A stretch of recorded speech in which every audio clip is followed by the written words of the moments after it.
वचन जीवन वचन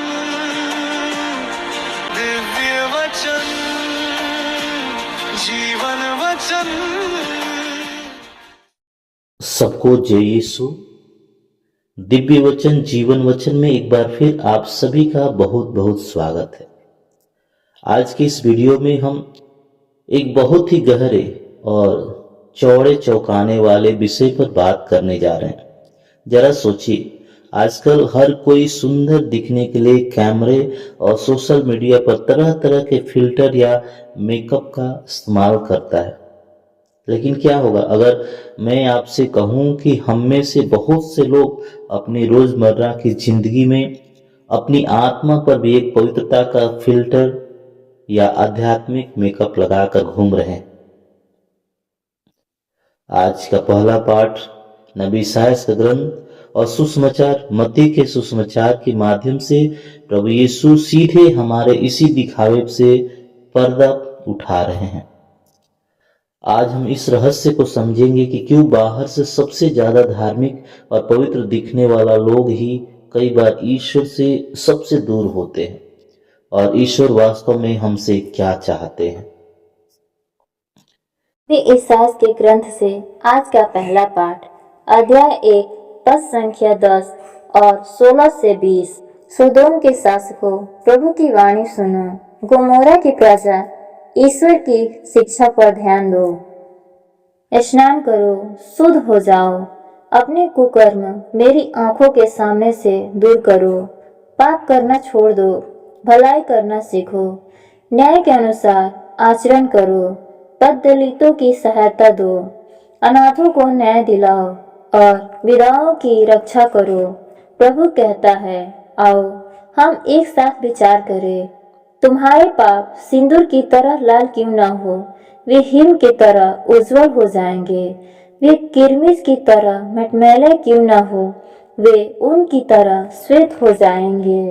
यदि तुम आज्ञा पालन स्वीकार करोगे तो भूमि की उपज खाकर तृप्त हो जाओगे, किंतु यदि तुम अस्वीकार कर विद्रोह करोगे तो तलवार के घाट उतार दिए जाओगे। यह प्रभु की वाणी है। ईश्वर को धन्यवाद।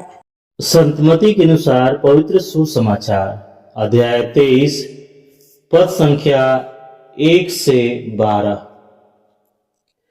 उस समय ईसा ने जनसमूह तथा अपने शिष्यों से कहा, शास्त्री और फरीसी मूसा की गद्दी पर बैठे हैं, इसलिए वे तुम लोगों से जो कुछ कहे वह करते और मानते रहो, परंतु उनके कर्मों का अनुसरण न करो, क्योंकि वे कहते तो हैं पर करते नहीं। वे बहुत से भारी बोझ बांधकर लोगों के कंधों पर लाद देते हैं, परंतु स्वयं उंगली से भी उन्हें उठाना नहीं चाहते। वे हर काम लोगों का ध्यान आकर्षित करने के लिए ही करते हैं। वे अपने ताबीज चौड़े और अपने कपड़ों के झब्बे लंबे कर देते हैं।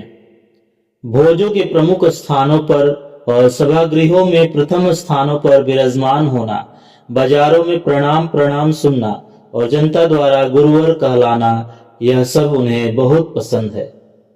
तुम लोग गुरुवर कहलाना स्वीकार न करो, क्योंकि तुम्हारा एक ही गुरु है और तुम सब के सब भाई हो।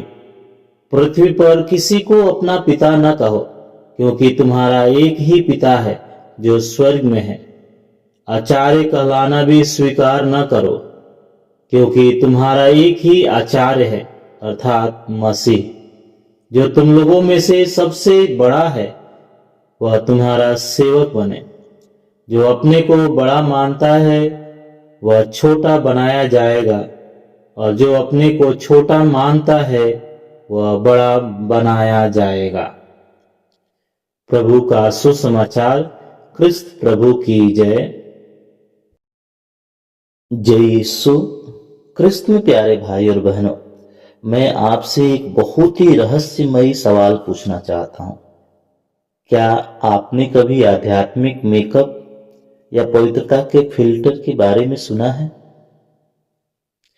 चेहरे का मेकअप और सोशल मीडिया के फिल्टर्स तो हम सब जानते हैं।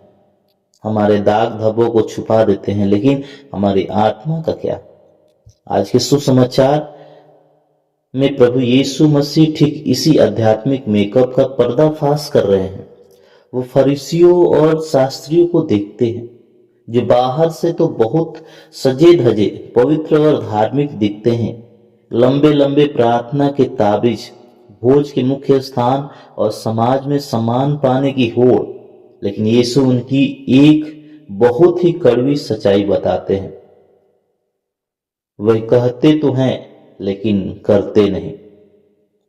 उन्होंने धर्म को ईश्वर से जोड़ने का रास्ता नहीं बल्कि एक शो, एक दिखावे और दूसरों पर रौब जमाने का जरिया बना लिया है। प्यारे भाई और बहनों, क्या आज के समय में यह हमारे लिए एक चेतावनी नहीं है? रविवार को चर्च में सबसे अच्छे कपड़े पहनना, सबसे मधुर आवाज में प्रार्थना करना बहुत आसान है, लेकिन क्या हमारा यह पवित्रता का फिल्टर सोमवार की सुबह उतर जाता है? क्या हम भी बाहर से परफेक्ट दिखने की कोशिश में अंदर से खाली तो नहीं हो रहे हैं? नबी इसायाह के ग्रंथ में ईश्वर का दिल इसी बात पर रोता है।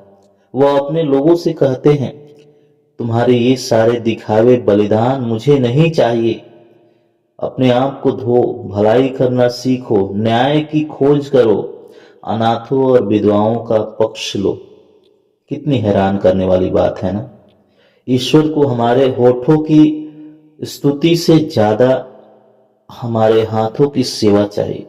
ईश्वर साफ कह रहे हैं, मुझे तुम्हारा धार्मिक प्रदर्शन नहीं बल्कि तुम्हारा बदला हुआ दिल चाहिए।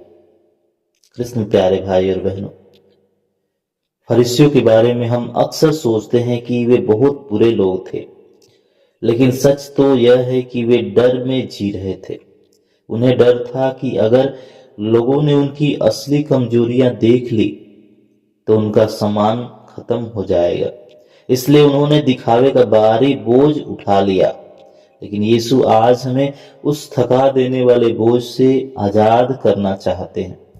यीशु कहते हैं, जो अपने आप को बड़ा बनाएगा वह छोटा किया जाएगा, और जो अपने आप को छोटा बनाएगा वह बड़ा किया जाएगा। प्यारे भाई और बहनों, असली महानता परफेक्ट दिखने में नहीं है बल्कि अपनी कमजोरियों को स्वीकार करके विनम्रता के द्वारा दूसरों का सेवक बनने में है। ईश्वर नबी इसायाह के द्वारा वादा करते हैं कि भले ही तुम्हारे पाप सिंदूर की तरह लाल हो, वे हिम की तरह उजले हो जाएंगे। लेकिन शर्त सिर्फ एक है, हमें अपना मास्क उतारना होगा और पूरी सच्चाई के साथ उसके पास आना होगा। प्यारे भाई और बहनों, आइए आज हम एक कड़ा लेकिन खूबसूरत फैसला ले।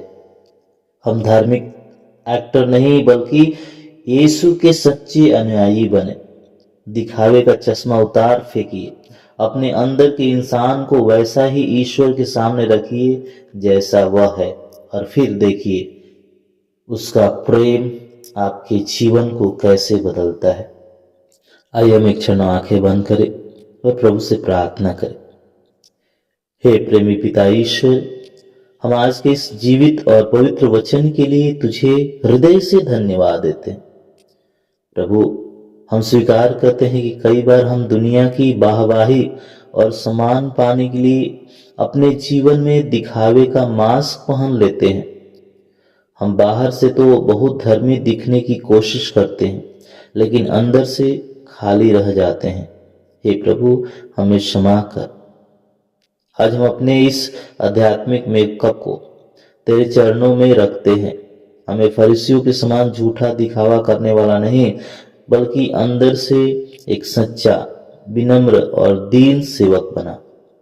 हे प्रभु यीशु, हमारे दिलों को शुद्ध कर, ताकि हम केवल अपने होठों से नहीं बल्कि अपने जीवन, अपने कर्मों और दूसरों की भलाई करके तेरी महिमा कर सके।